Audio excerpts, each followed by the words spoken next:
guys, welcome back to The Bright Side. Macy here, The Bright Side Girl, and today we're going to be doing my May reading wrap-up, part 1. So, I'm splitting my wrap-up again this month because I did enough physical and audiobooks. So we're going to talk about the 5 physical books that I read. Now, I read 5 physical books, you guys. I haven't done that, I think, in a very long time. I did read half of this chunker that I'm going to talk about in a second in April, maybe less than half, but I finished the majority of it in May, so I'm going to count it for this video. I have been doing so much better reading before I go to bed and reading like in the car, like when someone else is driving, or like reading when I have a break here and there, and it's just a better way to relax me.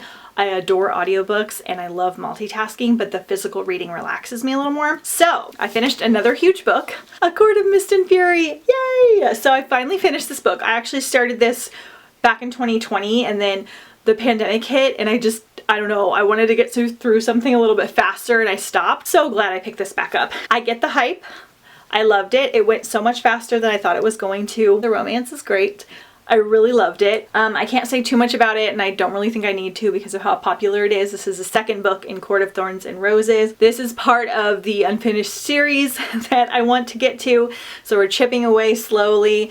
I really want to get to a bunch of Sarah's books this year. So happy that I finally read this. So in the original book, it's a very loose Beauty and the Beast retelling and you're following Feyre, who kind of hunts and protects her family, and she accidentally kills a Fey man who is disguised as a wolf, and so the other fairies come in and basically take her to kind of pay for her crime. And so you're following her in this Fey world, and in this one a bunch of things happen. I can't obviously say or I'll spoil the first book, but I really loved it. I gave it like 4.5 stars. It wasn't quite a 5-star read for me. It was just a tiny bit on the long side. This is definitely an adult book in my opinion.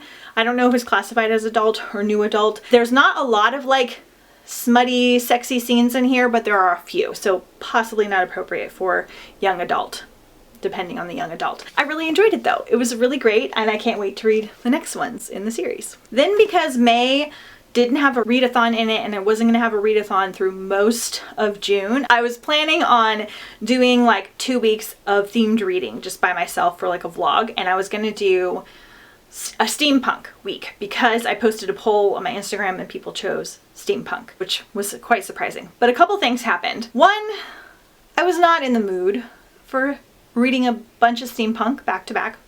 2, allergy season kicked in and I just wasn't quite ready for it, and I was like really tired and not reading very well and also kind of recovering from hike-a-thon.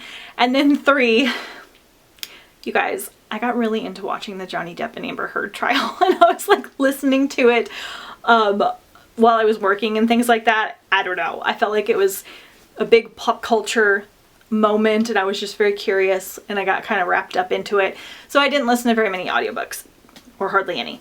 But I did read one steampunk book, The Illusionarium by Heather Dixon, and I am so glad I did. I read Heather Dixon's Entwined book a few years ago, which is a 12 Dancing Princesses retelling that I absolutely loved, and so I knew I liked her writing style. This was so different than I thought it was going to be. So you're in this cold aerial city of Fata Morgana, and apprentice scientist Jonathan is preparing to leave for his university. He doesn't know about Fantilium, the newly discovered chemical that allows people to share hallucinations.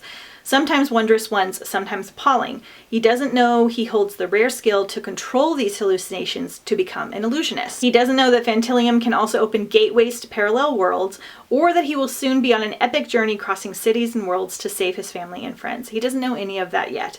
And when he does, will his compass continue to point true north, or will it break apart? So that's basically what this is about. There's this drug that people like smoke and it can cause them to hallucinate with each other in the same room and control things, and it's got this whole like magicalness about it. So in order to keep it up, like some people will wear like masks to keep the Fantilium pumping through them. Lots of steampunk goodness in here, lots of things I wasn't expecting. The romance is great. I love our main character. He was hysterical and smart and funny. I haven't followed a main male character in a while, which was really fun. This one has some footnotes in it, not a whole lot, but there are just a few, basically with Jonathan like being snarky in response to what someone said. Highly recommend them. Fantastic. It just went places I wasn't expecting. Really enjoyed it. I think I gave it 5 stars because I loved it so much, and I read it in like 3 days. So highly recommend. So then I decided that I needed to start reading some of the books I need to read to prepare for Mermaid Marathon, which is my mermaid and oceany piratey themed readathon. I'll link the announcement video up here in the cards for you guys. So one of those books was Undine by Penny Ressa, and this is my 3rd time rereading this book. I keep doing this with mermaid books and non-mermaid books because I could not remember if this was a mermaid book or not. And it's not. It's not a mermaid book, but it's got all the oceany, water type vibes that you're wanting. This one has a unique writing style. It definitely has a younger YA vibe about it for sure, and it's a little bit on the slower side. Lots of character developing. Undine gets along well with her unconventional mother. She adores her baby brother, and she has a devoted kindred spirit in her best friend and next door neighbor, Trout. It's inconvenient that Trout has a sloppy crush on her, and Undine tries to overlook this. Undine is basically satisfied until strange things begin happening to and around her. And so we just got some magical, like, elemental things happening. I really enjoyed it. It's fun. It's probably like a 3.5 star. I want to read the next book in the series. I think there's 3. It's a little bit harder to find, but yeah, definitely enjoyable and would be a decent one for Mermaid Marathon because we've got enough oceany vibes in there. Then I read the next 2 to see if they have mermaids in them. So I read Revel by Marissa Gilbert. I talked about this one already in my island recommendations, which again, I'll link up in the cards for you. So I saw this water cover and it said something about there being a mysterious island, strange things happening, and monsters on the island. So I picked it up. I loved this one so much. It has a little bit of like the Village vibe about it. So our main character's mother has died, and her mother has talked about this island where she grew up. So she goes to find it and find her grandmother, and when she gets there, everyone tells her to like leave the island immediately, and she's not welcome. There's like this clouded mist that knocks the island off from the rest of the world, and she basically winds up not being able to leave, and all these mysterious weird things start happening, and she starts kind of liking the island and making friends, and then she finds out there's monsters on the island. So this has all of the mermaid island oceany vibes that you want without there actually being mermaids, if that makes sense. There's like mysterious creatures and things.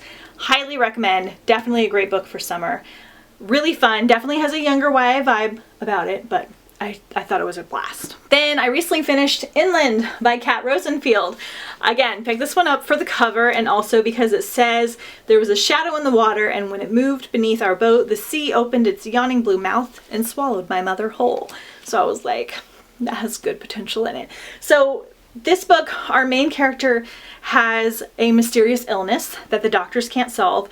Her lungs will like randomly collapse. She has a hard time breathing. She's very sickly. This kind of controls her whole life. People kind of avoid her to avoid having to deal with it. And her father winds up having to move closer to this like river that they used to live at. And when they move there, she suddenly kind of starts to get better and develop friendships and crushes and things that she couldn't for the first time because she spent a lot of her life in the hospital.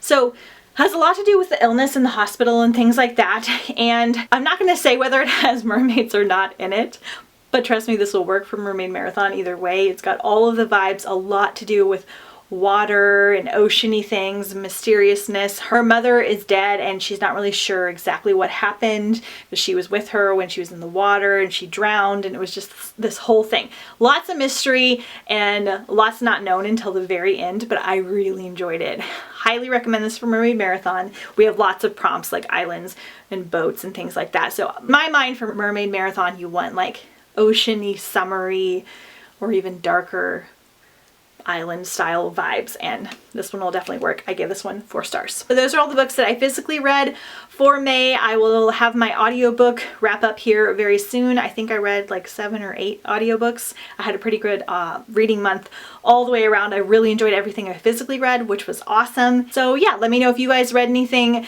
down below in the comments. Let me know if you've read any of these or if you plan to. Don't forget to check out Mermaid Marathon to see that announcement video. Also follow me on Instagram at The Bright Side Girl, and I will see you guys next time on The Bright Side.